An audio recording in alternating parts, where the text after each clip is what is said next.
No, Torah. Fabulous. We have it. I'm not quite sure, but every time I sit here and you start appearing on the screen, I am uplifted. I just really, it just is that way. It's just so good to be with you, and thank you for that. Jim Ruxin, you're here, and I know that there is a program tonight, correct, Jim? Jim Ruxin, I'm speaking at you. Jim, put your sound on. Do something. Would someone please kick Jim? I mean, he's there. He's frozen. Oh, there no. he goes. Oh, okay. Well, we'll leave Frozen. Frozen was a good movie. Okay. Additional things while Jim gets unfrozen. Super Bowl is tomorrow. Very, very important. And on Wednesday, February 16th, what has turned into a great deal of fun is our current events program. So February 16th, noon to 1 o'clock, current events. And I'd like to assure you, those of you who worry with me, that thank God the world is falling apart in a steady fashion so that there are plenty of things to talk about. So that's, thank God for that. Jim, are you, oh, there you go. Put yourself unmuted. I said some very kind things about you, but you were frozen. Uh-oh. Well, I'm going to say some very kind things about you that you do the same for us. And we look forward to Saturday mornings as well. Tonight. The movie tonight is called Chapter and Verse. It's a very small film made by an entirely Black crew in Harlem. The director teaches directing at the Columbia School of Film, graduate school. And it's a charming little film. So if you can forgive its lack of Hollywood values, it has very human values in it. And I think you'll enjoy it, regardless of message. So tonight, 7:30, it's called Chapter and Verse, and it's on Amazon Prime. Yes, I didn't watch the movie. Risa did, but Jim, she felt compelled to tell me all about it. So I actually know, without seeing it, that I agree that it was a movie that touched her. So fine. Pretty good hearsay. Yeah. 7 p.m. on the 16th, the women of Wilshire are putting on a program with Jody Berman, the executive director of Wilshire, and I'm doing this in place of Cindy. There are some family issues, and so I'm being Cindy for a moment. 7 p.m. Women of Wilshire on the 16th, Jody Berman. And on February 18th, if you can actually believe this, in-person Wilshire Boulevard services, Friday evening, February 18th, at the University Synagogue building facility. Okay? Really, this Friday. Yes, indeed. So, wow. Yeah, the WOW program is February 16th at 7 p.m. But Friday evening is February 18th, and services are live at the university campus. All righty? Okay, super. All righty. Any other calendar announcements? Something that I might have omitted or you need to announce. Let's do some checking in. How's everybody? Anything happening? Family stuff? Oh, I see an Effie. Yes, well, a week ago, Thursday, the housekeeper came, and then on Sunday, she called me up to say she had COVID. And so I couldn't see Shulamit. And then on Thursday, I had a COVID test, and I was negative, and then I could see her that night.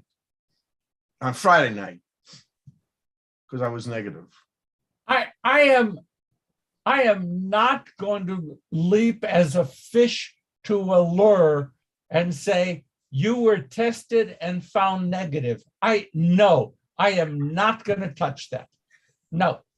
Okay. And that's good news. Obviously, I'm very pleased for that. Any other checking in, things happening? Anything else? Okay, cool. We can move forward. We can move forward. We're going to be starting with Exodus chapter 28, verse 15. 28:15 in the New Plout 564. In the Women of Reformed Judaism text 478. So 28:15, 564, WRJ 478. And as always, I get distracted. So I put some stuff together and I was looking at verse 15. And I just got distracted by what was being said. You shall make a breastplate of decision, worked into a design, make it in the style of the ephod, make it of gold, purple, blue, purple, crimson, fine twisted. Then it shall be square and doubled, a span in length. Okay, with your hands, show me how much is a span. It's a technical thing. What's a span? That's correct. Effie's got it, right. It's, yeah, oh, okay, Lynn, yeah. It's this. The span is this. It's a very accurate thing because I have a big hand, other people have small hands, and that's a span. But that's what a span is. Set in it mounted stones, 4 rows, carnelian, chrysolite, emerald, turquoise, sapphire, amethyst, jacinth, agate, and a crystal beryl. I knew a guy named Beryl. Lapis lazuli and jasper. They shall be framed with gold. The stones correspond to the numbers of the sons of Israel, 12. They should be engraved like seals, each with its name for the 12 tribes. Okay, so I got involved in an issue here. What is this Sedra about? What category of person is being focused upon in this week's Sedra? Whom are we talking about? Penina. The priest, the Kohanim. The Kohanim. The people who supposedly will lead them, actually, spiritually. Yeah. That's it. Okay, so this is all about the Kohen. Every rabbi in the country has said, and I quote, and do you know that this is the only Sedra since Moses was introduced that his name is not mentioned? I didn't want to be the odd person out and not say it, but I've heard it 43 times. Steve? When they talk about the 12 tribes here, what did they designate them as? Because as we know, one of them is really 2. Yeah, or well, they call it the tribe of Joseph at this time. Right. And those are combined. And that's all they do. They do that. That's the way that Chagall did it on the window. They deal with 12. They deal with 12 stones. One is the tribe of Joseph, if you will, and it's Ephraim and Manasseh. I mean, we're stuck. Look, the Christians have to live with 3 is 1 and 1 is 3. We live with 12 is 13 and 13 is 12. And nevertheless, our people ended up with great mathematicians. So it worked out. Steve, that's all I can really say. I mean, it's the tribe of Joseph. And that's how they do it. My question is, how do we separate? Someone said, I think Penina, that these are the spiritual leaders. These are the religious leaders, the Kohanim. Susie? Can you hear me? Yes? Okay, I want to know, how do these spiritual leaders, where do these precious gems come from? Emeralds and sapphires and all of that. Where do they get them? My initial comment is on 47th Street, where all the good jewelers in New York City are to be found. Doesn't anybody else wonder that? Sure. And we're okay. In the desert. Susie, we're talking retrojection. We're talking people who wrote this at a much later time, wrote it back into time to make what they had going there ancient. Okay. So they put it back in this time. Did the Susie, there's so many questions. They're Okay, trivial. I know it. Effie blocking his ears. I respect that. Sort of. It's okay. Did the Kohanim in the desert walk around like this? Go back a step. Were there Kohanim in the desert during the? There's just so many questions. Okay. So we're going to look at this. We're going to look at how the rabbis interpret it, and we are dealing with the text that's in front of us. And that's what it says, but you are totally correct. There wasn't a golden tabernacle in the middle of the desert that 600,000 men and probably a total of 1,400 other people, 14,000. No, it's a retrojection. And I think that we need to see a little bit of geography and history to understand that there is a possibility that they did have it. Egypt was the gate to Africa. That's why the Romans fought. That's why the Greeks went in there. We were just in the way. We were never the target. We were just in the way of everybody else wanting to get to Egypt. Because, as I said, it was the gate to Africa, and Africa is rich in all those resources of precious stones and gold and all this stuff. So when they left Egypt, we know that the Egyptians gave them a lot of stuff just to make them go away when the plague of the firstborn was upon them. They gave them things, read the thing again. And they did have it also maybe because they actually own it themselves. They lived there for many years. So it's a possibility. We don't know maybe that this is exactly what we call today gold or what we call today those precious stones, but they did have resources. Otherwise, they wouldn't have mentioned them. I like to look at the history and the geography of this whole thing from a practical point of view. So maybe the time, the years are not exactly the same because we put our faith in the midrashim, but we have to see the possibility that they did have it. okay, and we're going to move on. We have talked about the historicity of the Exodus already, and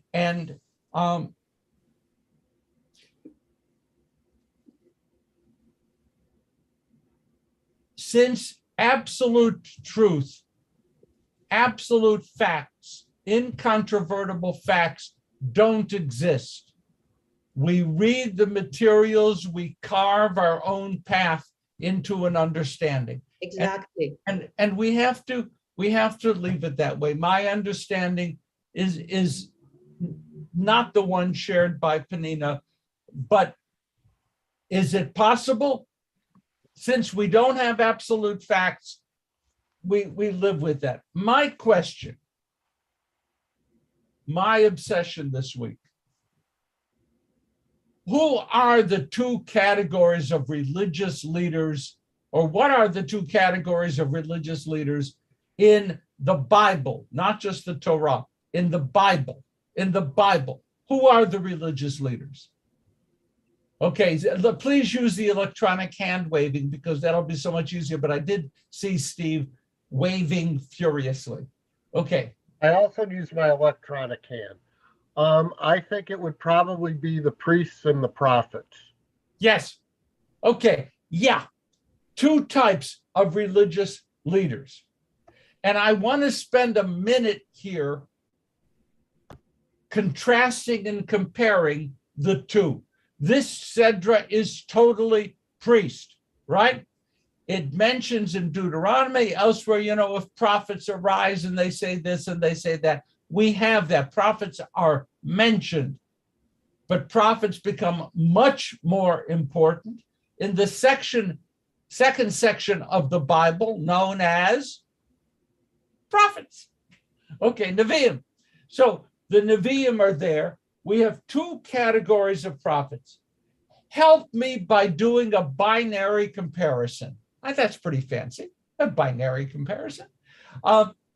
Binary comparison. Give me one characterization of a prophet, compare it to a priest. Help me on this. Draw the differences. You go ahead. Compare prophet and priest. What are the categories? How do they differ? How do they differ from each other? Okay, good. I'll call on Stanley. Oh, okay. I was going to call on Stanley, but now Stanley didn't have his electronic hand up. Okay, Ray and then Effie. Or Carrie and then Effie. I don't know. Hi, good morning.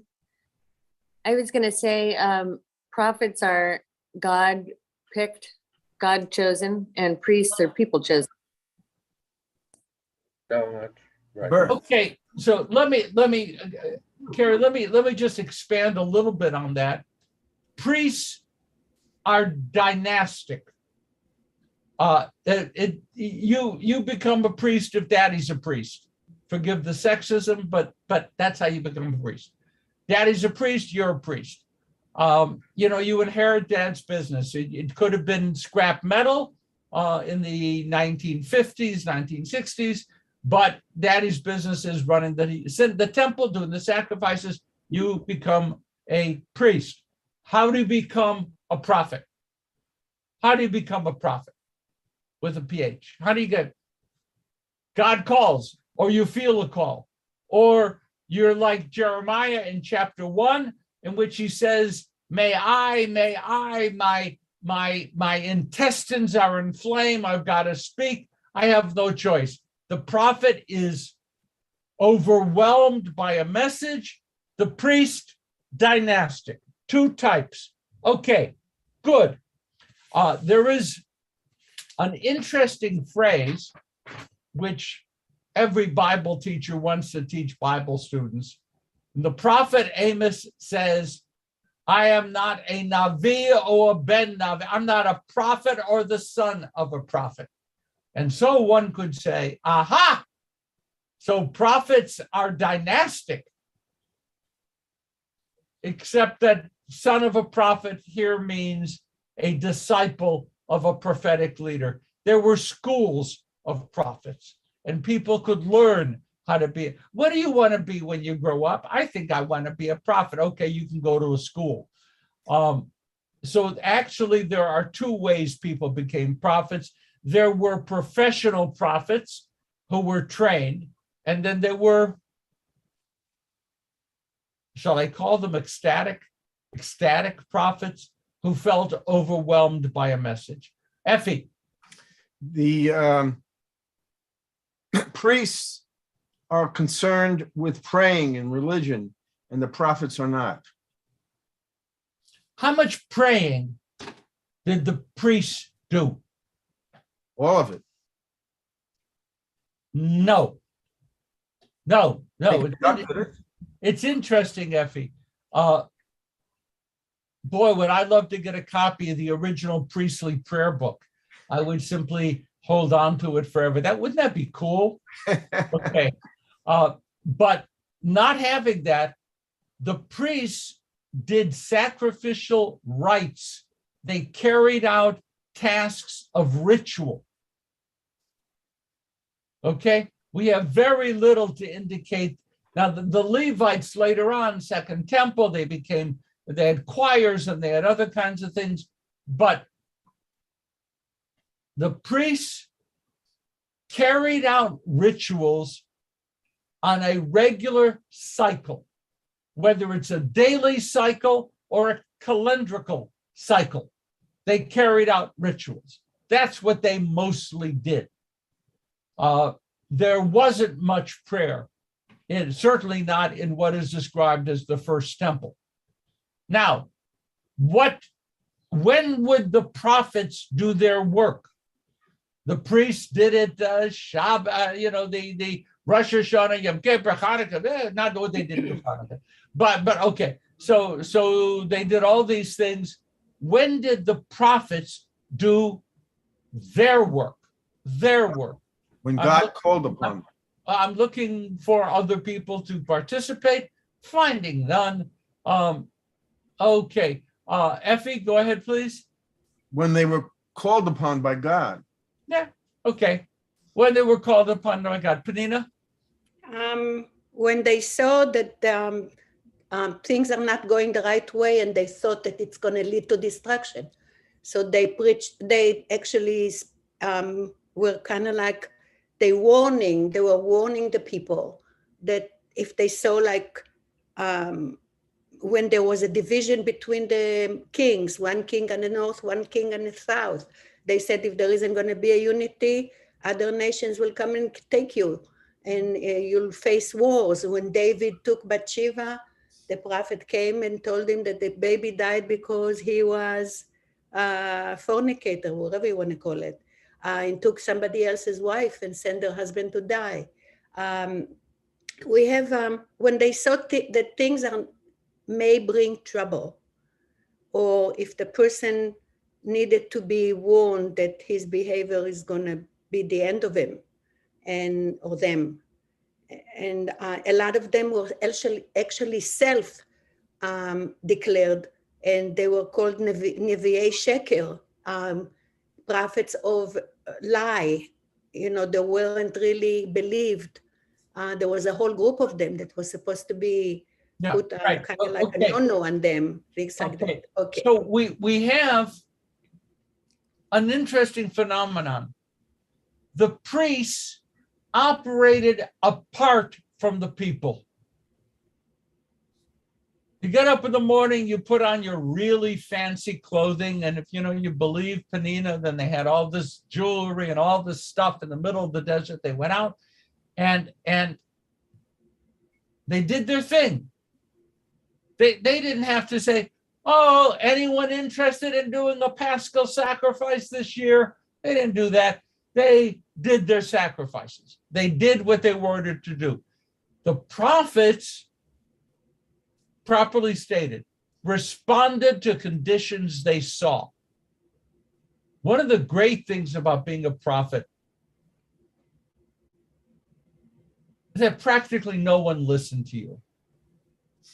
So when rabbis speak of having a prophetic voice, it strikes me that there's a great similarity.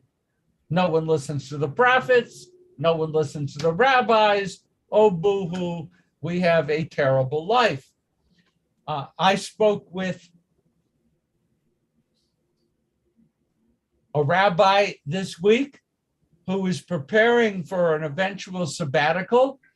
And that rabbi said, what I really want to do during my sabbatical is to be silent.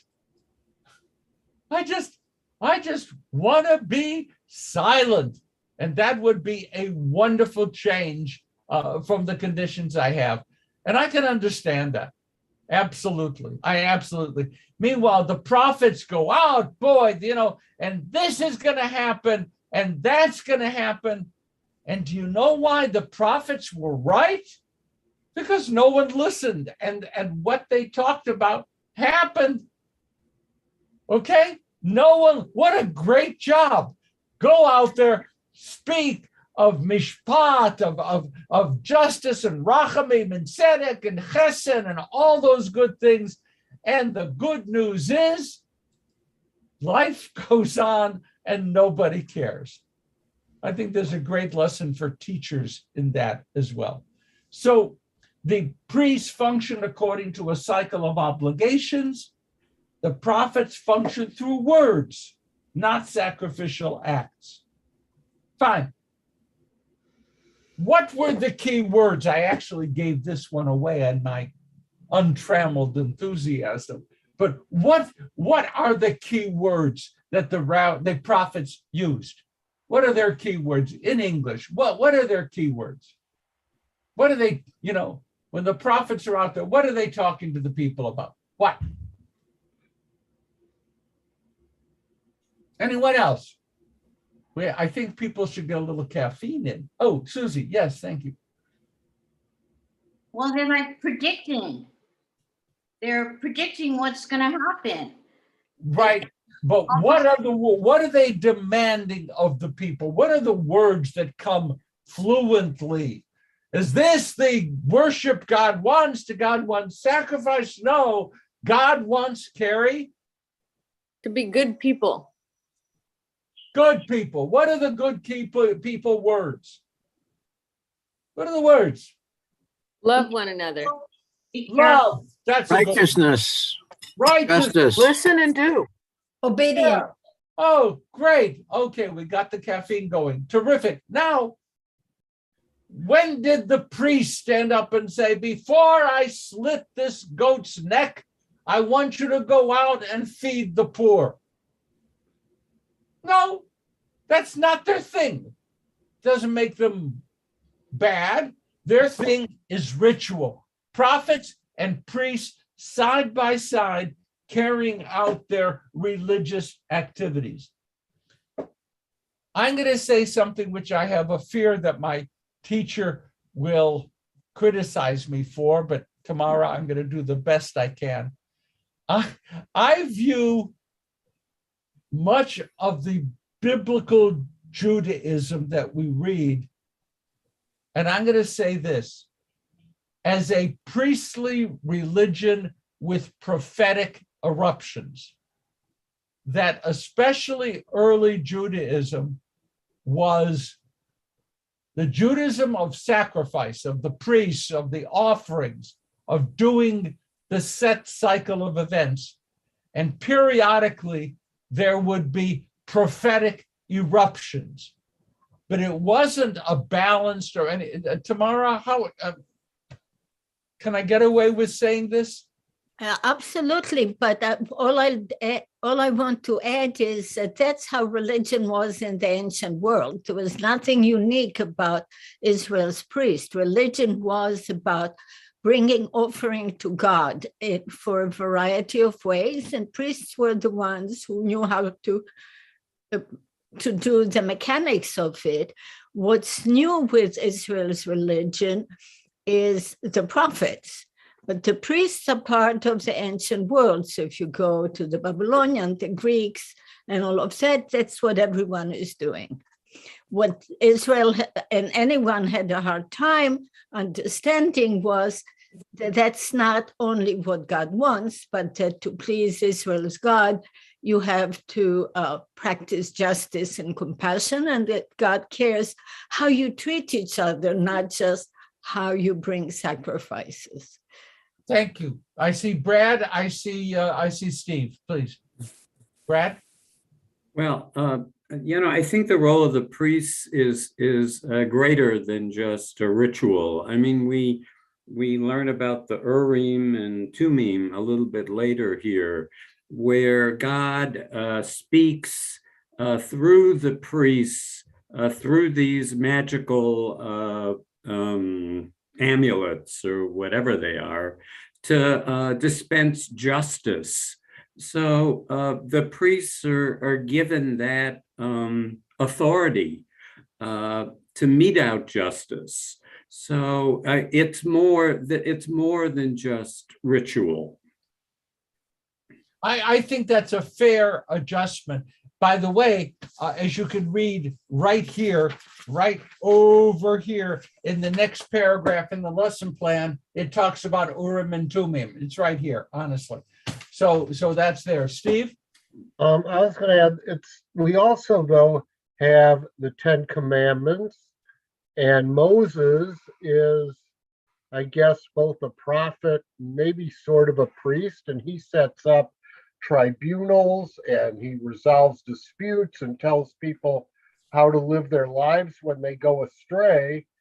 And so I think it's actually, apart from the ritual, there is some service to the community trying to communicate messages that sacrificing doesn't excuse your murder.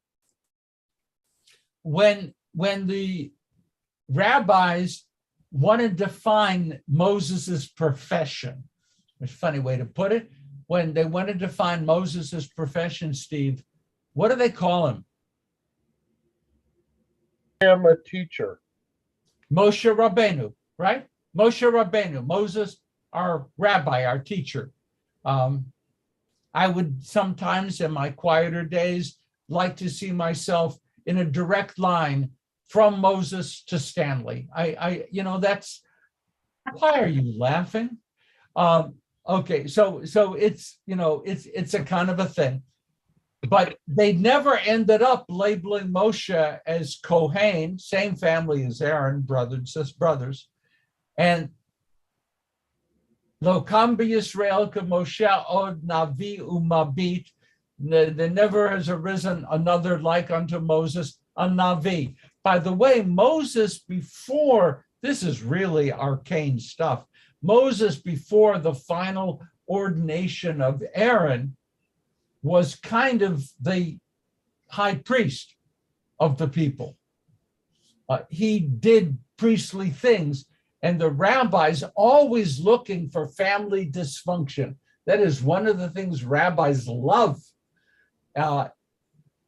Saw tension between Moses and Aaron, that Moses would say to God, I mean, he's my beloved big brother, but I'm functioning here as Kohen Gadol. What do we need with Aaron?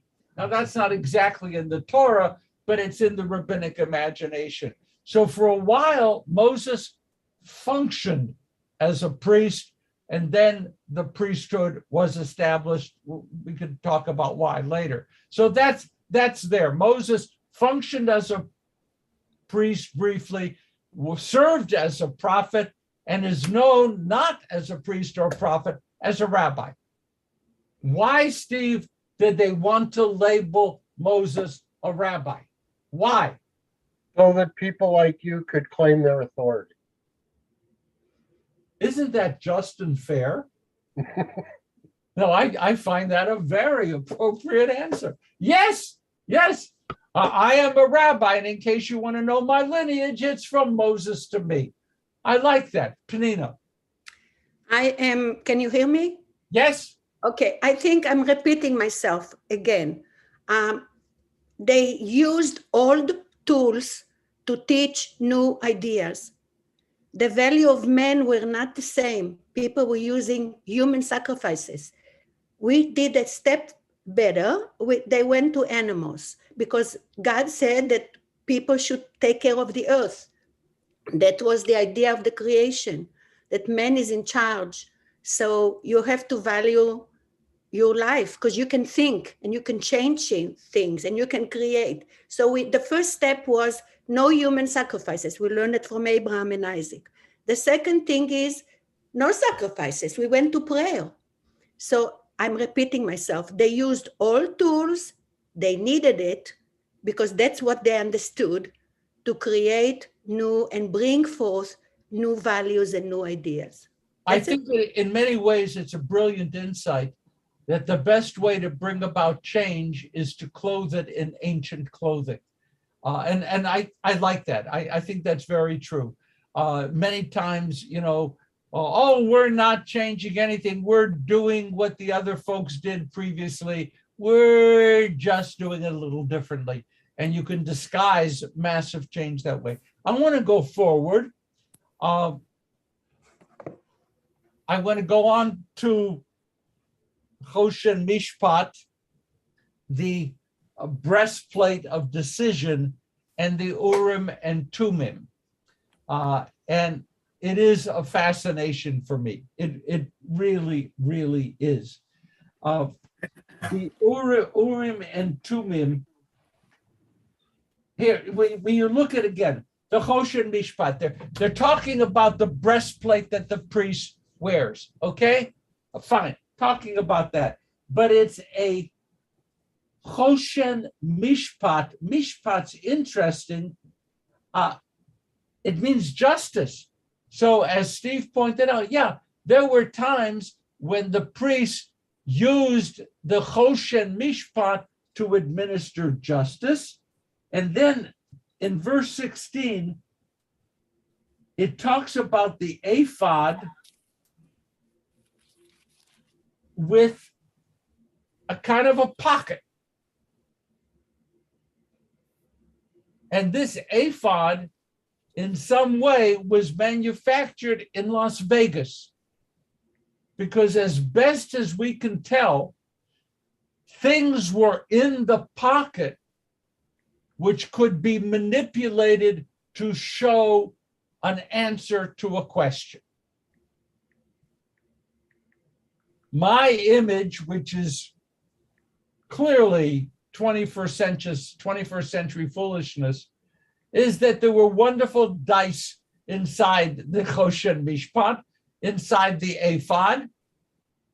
And when the priests were asked, and the rabbis were very clear about this, a direct yes or no question, they would, come on, mama wants a pair of shoes. They would roll the dice and they would have an answer which they said, like the Delphic Oracle, this is God's answer to your question. Wouldn't it be great to still have that?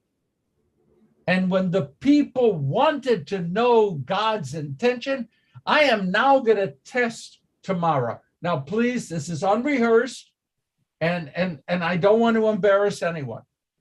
There was a time in Jewish history when the ancients needed the Urim and Tumim, and they weren't there.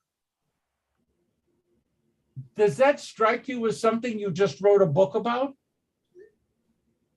Yes, when they came back from exile, there was a question about the membership of some people who said they were Israel and there was no evidence. And what they needed was some way to adjudicate. And the text says, and they didn't have Urim and Tumim, so they bracketed the issue and prevented the people. These were priests. They said, well, you can't function as priests until there is a priest with Urim and Tumim, until we get that. But it's, I think you're right. It's very much like Urim Tumim were like dice or like a coin. You know, still some of us throw a coin, yes or no. And that's how the Urim and Tumim functioned. And they were the last resort when you had no way of making any decision because there was no data. So you had Urim and Tumim, they functioned and they disappeared. And they disappeared. We couldn't get answers for the future. Steve Windmuller, who is a wonderful, wonderful sociologist and a former dean of the Hebrew College here in LA, as a sociologist, was asked to take what he knows about evolving Jewish life, civilization, and culture and kind of predict the future. And Stephen Windmuller said, you can't call him Steve, Stephen Windmuller said, the only thing that I can predict is the past, which I you know, that's kind of a great line. But you know, even that is difficult because sometimes the past we have is not accurate. But the only thing I can predict is the past. And as for the future, let me talk about the past. And that's it, talking about the future. There was a time, now this is going to be a question of what you remember.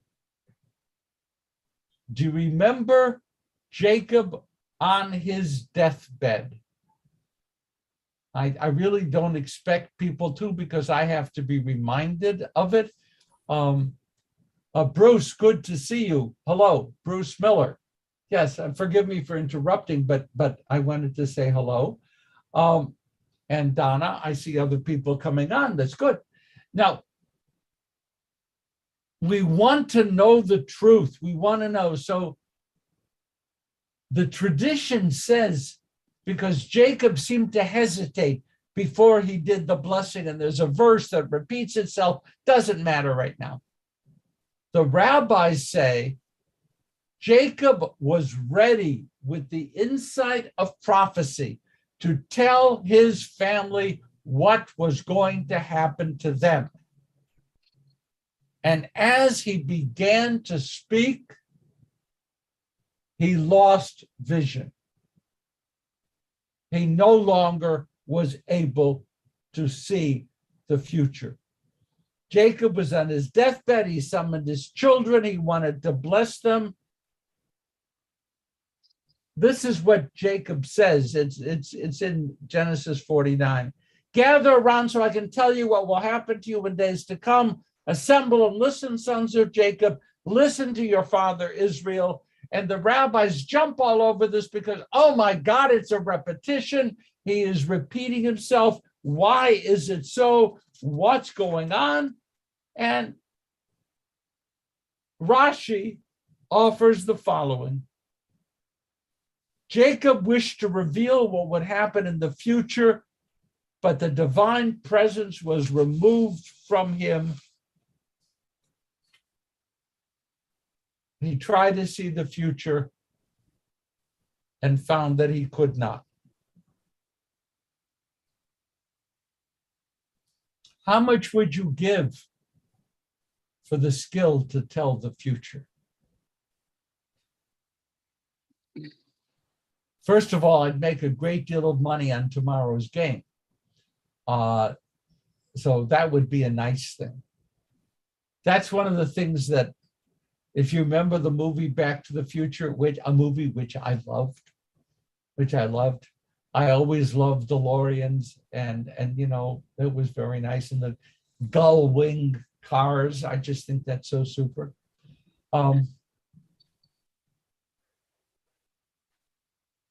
And the kid in Back to the Future could have played the stock market, could have made investments, could have told people, hey, you know, this is going to happen. Do you know that North Korea is going to invade South Korea? Oh, I bet you never thought of that. And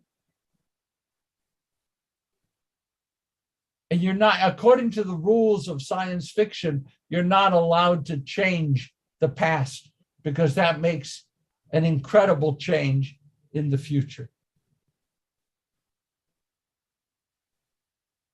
Ever feel in life, boy, if I only had known then what I know now, how different my life would be? I see Harvey, he's a man of business and numbers and charts and stuff like that. And what your numbers know is what happened.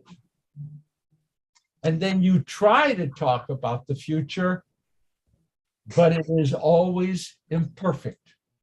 Yep. Anyone want to share something that you wish you had known then that might have changed your life now? Anyone want to be honest enough to say that? What if you knew the past, the future, back in the past? What would you have changed? Please do not say, I would have married someone else. We don't want that on a permanent tape. Okay, Susie. I'm not going to say that I wish I would have known now, and I wouldn't have married my first husband.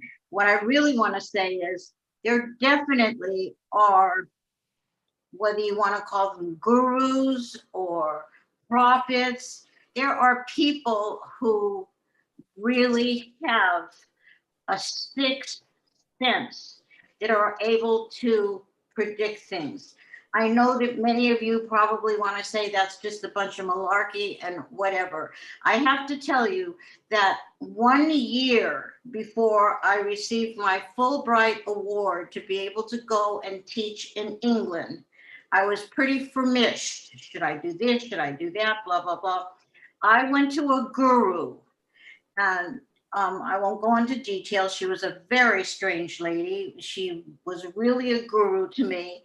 She predicted that in the year that I went, I was going to live on an island, and I was going to be a teacher on an island. I was going to meet someone that was really a great guy, blah, blah, blah, blah, blah. I'm telling you, all those things actually happened. I had no intention of uh, of doing any of the things that she predicted would happen, and they did. So is that a prophet? Is that a guru? Is that my own mishigas? Whatever. But there are people that, and that information in those days, this was 25 years ago, that information cost me $50. And that was a lot of money. That's a lot of money. Okay, does anyone else have a, I wish I knew? I see Panina. No, Steve? I'm not going to give an I wish I knew, but what I would like to say is I don't know that I would want that gift, because if you had it, you would want it to be selective. I don't want to know who's going to be struck with what disease when, what horrible accident is going to befall a friend. I think, there are things that if you know them and actually really knew them, would be very disturbing and not good for a healthy approach to life. There are people, for example, Steve, who don't want to know results of genetic testing. Right. You're just giving me a genetic makeup of, what is going to happen with my body chemistry over the next 20 years. No, thank you. And sometimes doctors get very frustrated. There are ways of preparing and strengthening, responding in advance, and so forth. And there are people who say, and that's their right. No, I'm glad you have the results. I don't want to know. When we were tested for Tay-Sachs, actually, we were told, if you are going to have the baby no matter what, don't take the test. Okay. Yeah. Okay. Merle. I'm just thinking, along with Steve's comments, that, years ago, there was a woman at some program I was at that, offered to read everyone's tarot cards. And I said, I want to live from one day to the next. I don't want to have to prepare for the future, what's going to happen, whether it's health, whether it's politics, whether it's, my family's genetics, life in general. I didn't want to have to think about what might happen and worry about it, or wake up every morning and say, is it going to happen today? Yeah, my mind flashed at this point, Merle, forgive me, but were this Wednesday at noon when I do my current events class, I mentioned that. Okay, were this Wednesday, I would say, what would George Washington have said if he knew about Trump? I would have said that, but I'm not going to say that now because it doesn't belong here. But if you know the future, oh my God, wow, there's so much That really important, so don't worry about it. that would shut me down. That would Exactly. shut me down if I knew it. Panina. All right. I think people learn from experiences. So with Jacob, let's get back there. The lesson was that he learned from experience. He divided the brothers into sections in Israel. Okay, but Panina, let's focus on my question, what we're doing here. Yes, I'm going back to it, that you learn from experiences. So he knew that the brothers were fighting among themselves. So the last thing he did, he told them exactly which part each one of them is going to take. And he divided the country according to sections, the land, and gave each tribe a piece of the land, because he knew that they were fighting from the beginning. That's why they put Joseph in the pit. Okay. So I don't like to go about prophesizing, but I think that you have to look at what really happened and the human side of it, that a lot of the decisions the person make is either based on his own experiences or somebody else's experiences. That's it. Okay, Jim? I wanted to say that there is a virtue in not knowing the future, and most of us don't take advantage of it. And that is to live every day as meaningfully and as productively as you can. And that includes engaging with other people. If you know the future, it takes away options. We've said it presents so many options, it's confusing. No, the point is it's self-responsibility. All we have is ourselves. And that's what we have to deal with as the best way we can. So it's up to us to create a meaningful life for ourselves in the present. That's it. And it's yours to do with. Most of us ignore that because we're thinking about the future. But it's the best way to live to the future is to live well in the present. Be mindful of the future. That's all I have to say. Okay, I want to throw in, and thank you for that. I want to throw in, Donna, please, you have a comment? I agree with Mr. Ruxin, but I like to have a little fun and being a musician and artist. I, for the first time, had a tarot reading and everything was beautiful. It's like everything was positive. Everything was good fortune, great luck, love, and all my dreams were going to come true. I'd be able to help my family and the world. But I'm just going to do what Jim said, live each day, every moment, and be responsible and take it as it comes. But, you know, it was fun. I'd never done it before, but I did. I was just curious. But I believe what Mr. Rucker says is really true. That's a good way to look at life. When times are difficult, now we're talking about prophet and priest and Urim and Tumim. This is why we're on this topic.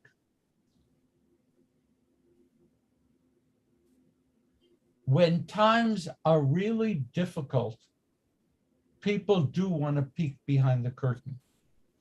They really, really do. They want to know, you know, I am oppressed by these enemies. How is it going to end up? I am living in a time of catastrophe. Will we make it through? I just want a little bit of a peek. And here's another one. This world is so fouled up. Will the evil someday get what they deserve? And even the nicest of us sometimes want to peer behind that curtain. And I think that's a little bit, and I'm no expert at all on this, about how apocalyptic material came to be written. When things are really bad, give me a reason to believe that God is going to come riding into the future and four horsemen of the apocalypse and all those good people, and they're going to destroy the enemy. The good will rise from the ground and life will be wonderful.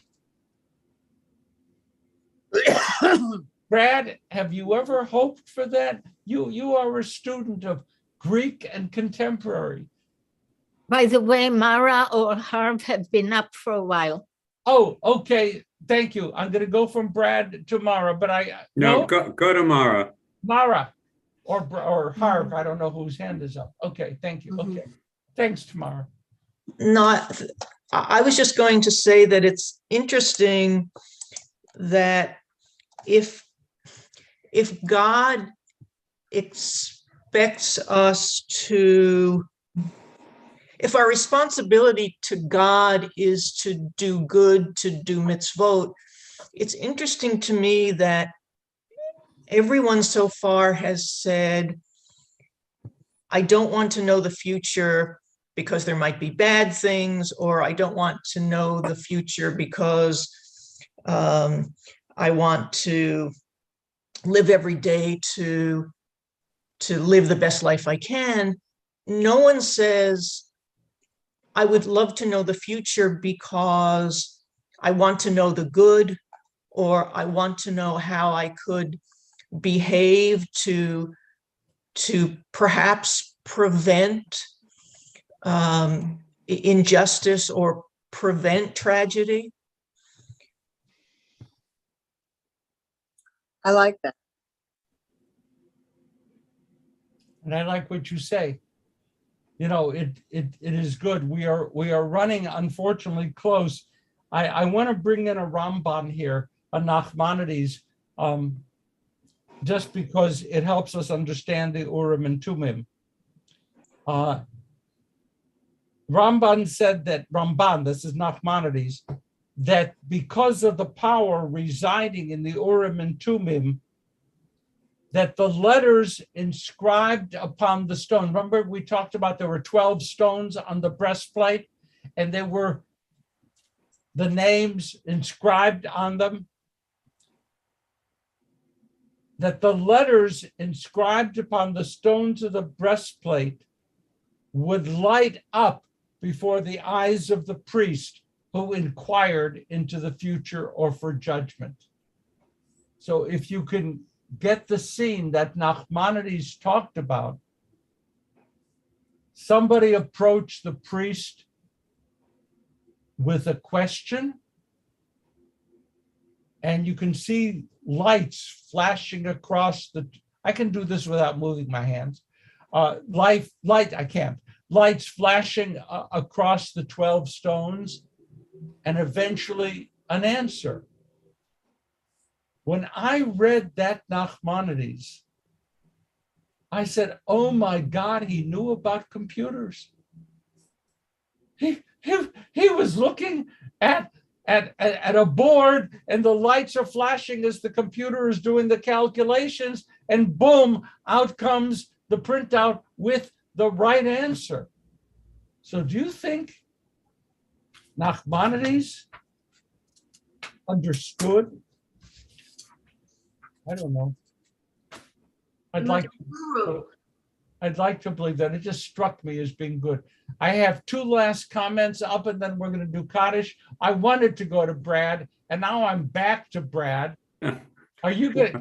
You're not going to answer my question, are you? Well, I mean, yeah, I guess to a certain extent. I mean, you pointed out that this is very similar to the Oracle of Delphi.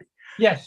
Before, and I had mentioned this yesterday during Torah study, that the Oracle of Delphi was hosted by a priestess who was a virgin, and through her, when she went into a kind of trance, she was through that paroxysmic moment, she was able to convey the thoughts of the gods. And what interests me here in this passage, and it seems very similar, is to what extent the priests have some agency here, or are they merely the vehicles through which God is communicating justice? Yes, they're wearing these amulets, these magic 8 balls that are lighting up, but are they simply a vehicle, or do they have a role? Carrie has something there for you. Okay. Magic 8 ball. Okay. So, I mean, it's in Greek mythology. I mean, with the Delphic oracle, she's simply a vehicle. Here, it's not so clear. And I think that's great stuff, Brad, and it probably would offer, and behind the Wizard of Oz, working the machinery behind the screen, that the priests were giving answers that needed, from their perspective, to be the right answers in terms of running the nation. They were doing more than just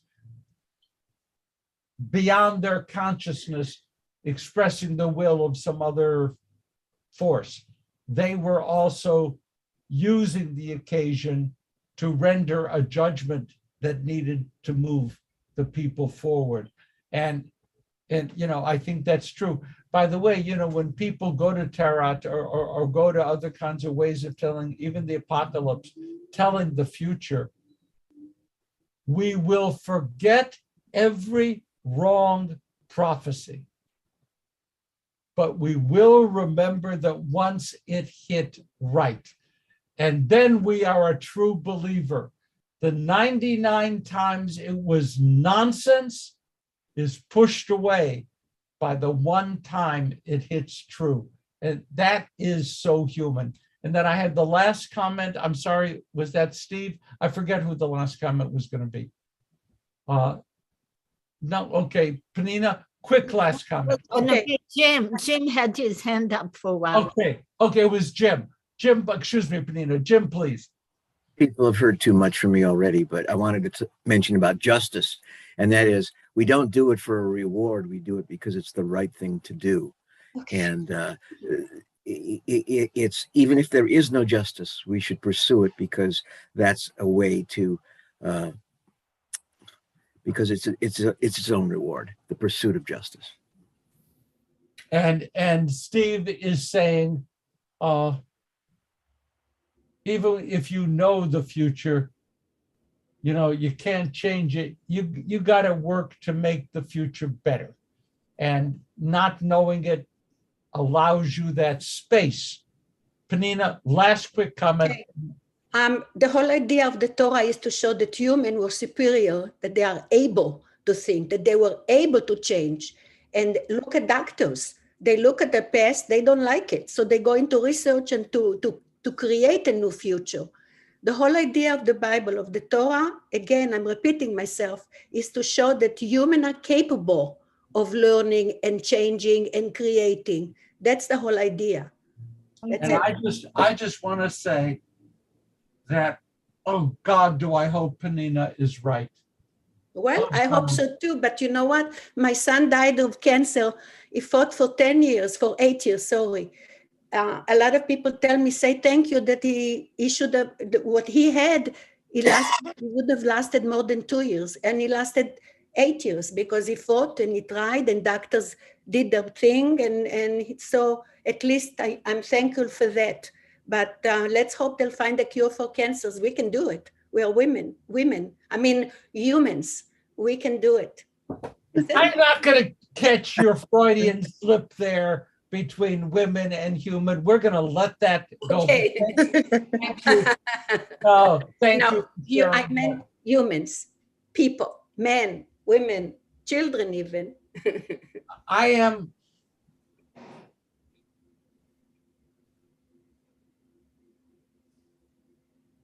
have heard too many medical predictions in my life to feel any security in those predictions. Well, and I guess my closing thought is, I don't want to know what is absolutely going to happen tomorrow. I do want to be among you who believe that I'm going to do the best I can to do the right things to make this world a better place. I'm going to do it. And I don't want you to tell me it's not going to work. I want to do it. I want to change the world. I want to make the world. I'm going to preach like a rabbi. But I want to be able to do it. And I don't want you telling me, by the way, I stuck my hand in a rock. I got an answer back. And it is, go buy a McDonald's. Nothing else is worthwhile. No, I don't want to hear that.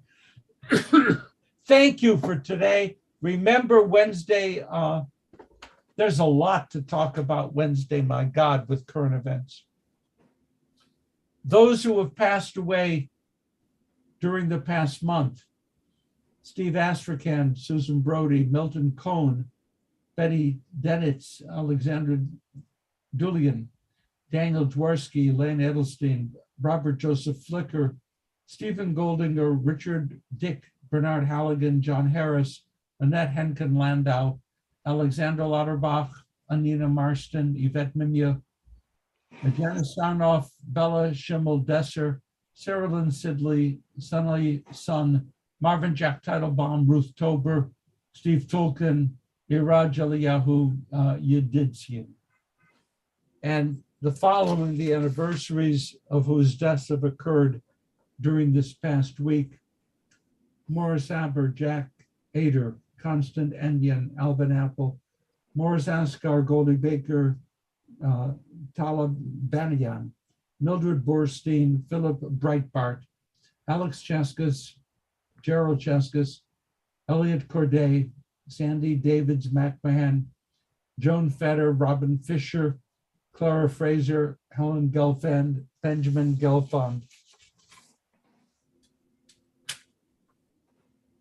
Bertha Ratnoff, Goland, Leo Gottlieb, Diane Dorothy Grant, Bruce Greenberg, Jim Gutman, Willard Hackerman, James Hartnett, Irving Heller, Nat Jankin, Esther Kahn, Barbara Klausner, Bertram Klausner, Henry Kleinbard, Edna Kudon, Minna Lester, Corey Levy, Erwin Leugman, Molly Mann, Arnold Mass, Gloria Merrill, Wayne Myers, Marshall Mintz, Andrea Moyer, Maureen Nelson, Ida Nowinson, Seymour Pensionar, Cecily Renoff, Barbara Reskin, Esther Rettinger, Nora Ruth Rubin, Wesley Richards, Hillis Rittenberg, Lucas Rosenthal, Rhoda Ross, Sarah Lee Rudnick, Lou Savage, Frieda Scheiber, Edward Schulman, Kurt Seelman, Lynn Chapoff, Norman Seibert, Miriam Sloan, Judith Smook, David Saul Bensall, Nicole Catherine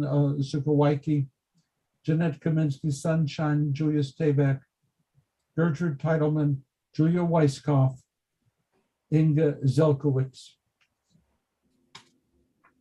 I apologize for names that I have mispronounced and ask that you speak the name correctly in your hearts. If there are other names who are to be remembered right now, please feel free to speak them out loud or in your heart and carry the names with you. And obviously we care as well for those who died in defense of the state of Israel, who died in defense of the United States of America, all those who died through senseless acts of violence, those who have no one to say Kaddish for them. We join together. Yitgadal, Yitgadash, Shemei Rabbah, Amar Divra, Kiyute, Biamlich Malkute, B'chayechon Israel, Ba'agalav Smarim, Amen.